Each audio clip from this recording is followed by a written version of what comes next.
판사로는 헌정사상 처음으로 탄핵 심판대에 올랐던 임성근 전 부장판사. 오늘 헌법재판소의 결정은 각하였습니다. 최영일 평론가와 살펴보겠습니다. 어서 오십시오. 안녕하세요. 자, 먼저 그동안 과정 영상으로 준비했습니다. 네. 보고 말씀 나누겠습니다.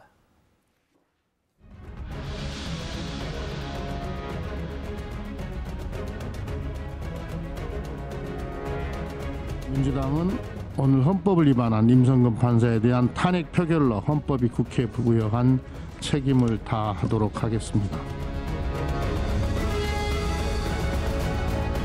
이번 탄핵 소추의 핵심은 피소추자를 단죄하는 것을 넘어서 헌법 위반 행위, 그 행위 자체를 단죄하는 데 있습니다. 단죄되지 않은 행위는 반드시 반복됩니다.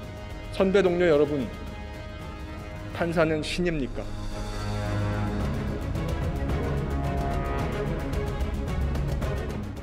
네, 저 국회 의결이 2월 달이었으니까 네. 8개월 조금 넘어서 나왔네요. 그렇습니다. 네. 2월 4일에 탄핵 소추안 가결 모습을 보신 거고요. 8개월여 만에 지금 나왔습니다.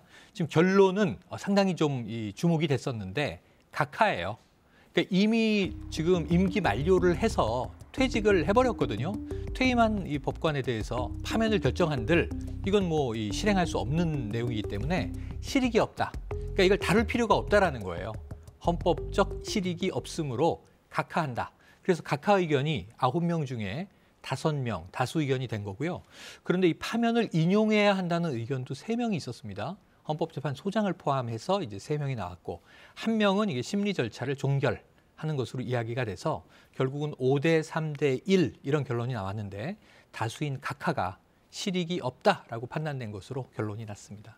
그러면 파면함이 옳다. 이런 세 명은 어떤 의견이었습니까? 이게 아까 탄핵 소추가 가결될 때 이미 2월이면은 임기가 끝나서 임성근 부장판사는 퇴임 예정이었어요. 국회도 그걸 알고 있었죠.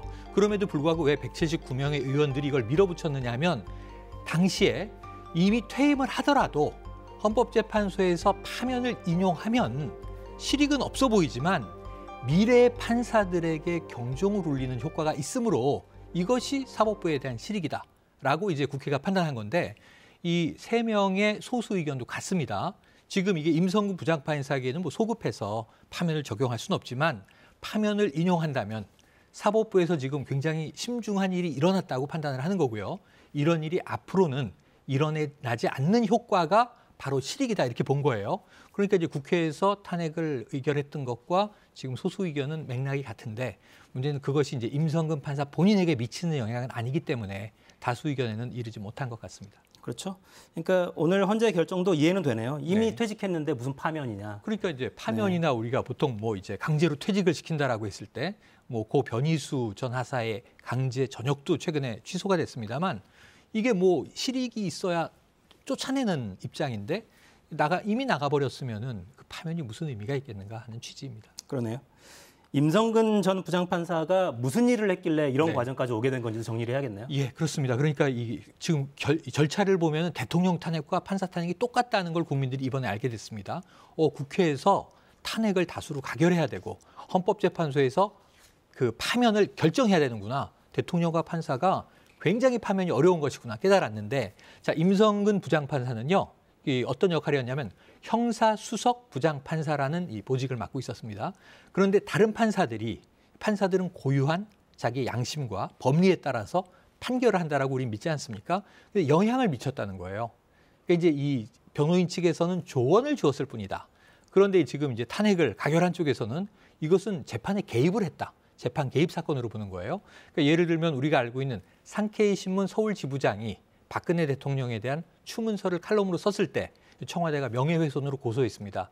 그런데 이 결정에 대해서 지금 임성근 당시에 형사수석 부장판사가 영향을 주었다.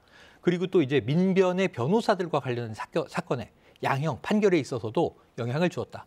또 이제 과거에 이 프로야구 선수들의 원정 도박 사건이 있었습니다.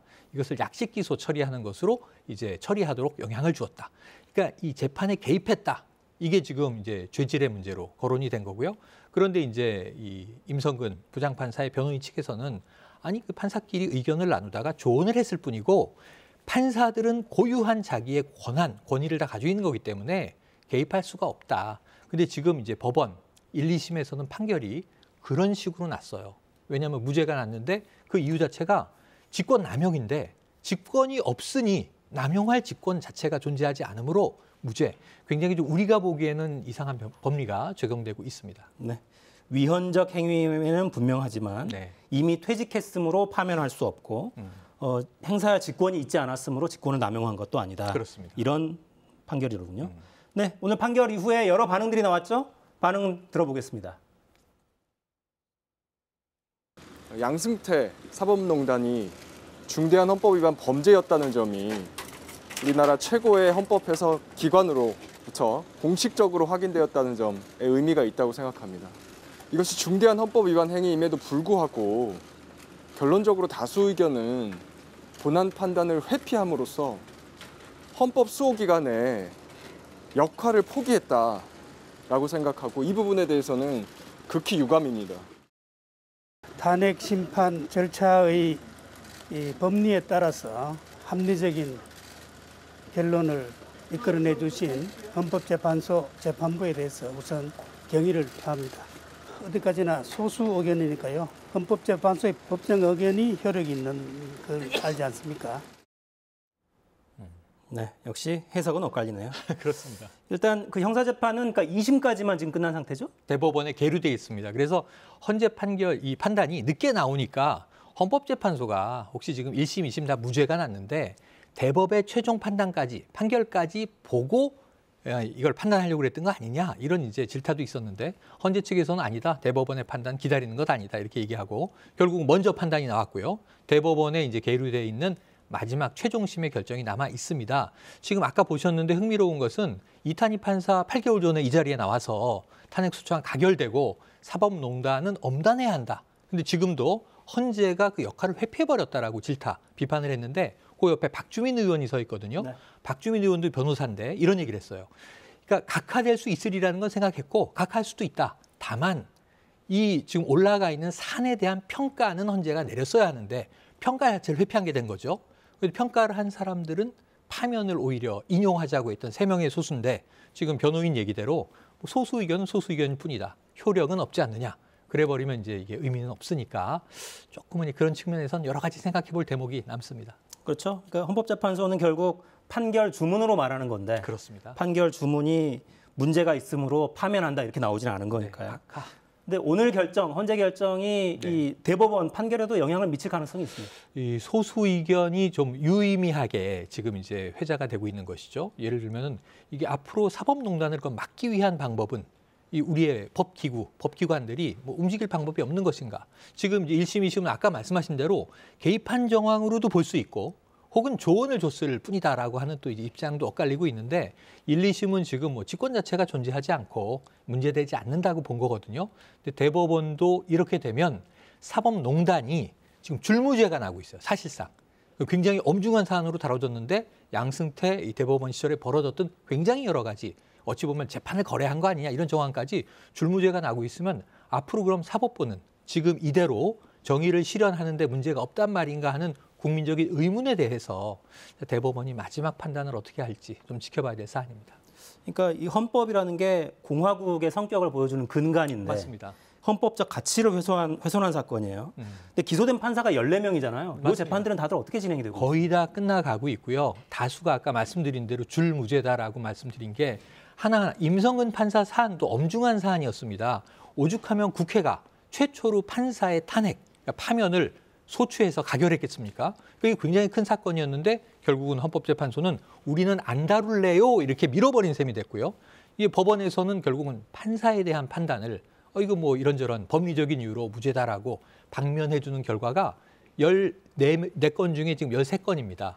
그리고 한 건 남아 있습니다. 정말 이 유죄가. 일부 유죄가 초기에는 있었어요. 근데 대다수가 무죄 취지여서 사법농단의 발본색원이라고 우리가 이야기했던 부분. 사법개혁은 어떤 방식으로 이루어질 수 있을까는 상당히 큰 의문점으로 남습니다. 그러니까 이제 그 젊은 판사들, 네. 이제 또 법을 공부하고 있는 학생들, 네. 이분들한테 어떤 이게 의미로 다가갈지가 좀 걱정이 되기도 하네요. 그렇죠. 그러니까 저희가 내막을 들여다보니까 재판에 개입한 정황이 좀 뚜렷하게 정황이 보이는데 문제는 아니다. 그것은 재판 개입이 아니다라고 뭐 이것은 법원 판결로 법리적으로 손을 들어줘 버리게 되면 앞으로 이런 일은 이면에서 막 벌어질 수 있다는 건가?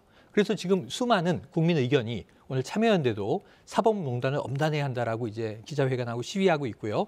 국민 여론은 어떤 거냐면 내가 재판의 대상이 됐을 때 원고가 될 수도 있고 피고가 될 수 있습니다만 나의 재판은 공정할 것인가에 대한 상당히 심각한 사법부에 대한 불신을 가지고 있다. 이것을 사법부가 인지해야 되고요. 인지했다면 어떻게 그런 국민 신뢰를 회복할지 개혁, 개선 방안을 내야 하는데 그것은 아직 보이지 않고 있다는 것이죠. 네. 그러니까 왜 법원에 가면 이렇게 정의의 여신이 눈 가리고 저울 들고 있잖아요. 칼도 들고 있고요. 저 저울이 공정한가? 맞습니다. 내가 올라서는 저울 그 반대쪽에 무거운 추가 있어서 무조건 기우는 건 아닌가? 그렇죠. 이런 걱정을 국민들이 하게 되는 것, 그게 가장 심각한 거죠. 그걸 해소해야 된다. 그것이 사법부의 큰 과제다. 오늘 이 사안에서 말씀드릴 수 있겠습니다. 네. 엉뚱한 신호로 사법부가 이 오늘 결과를 보지 않았으면 좋겠다. 네. 이런 생각이 드네요. 최영일 평론가 수고하셨습니다. 고맙습니다. 네, 저는 내일 돌아오겠습니다. 4시엔 사사건건.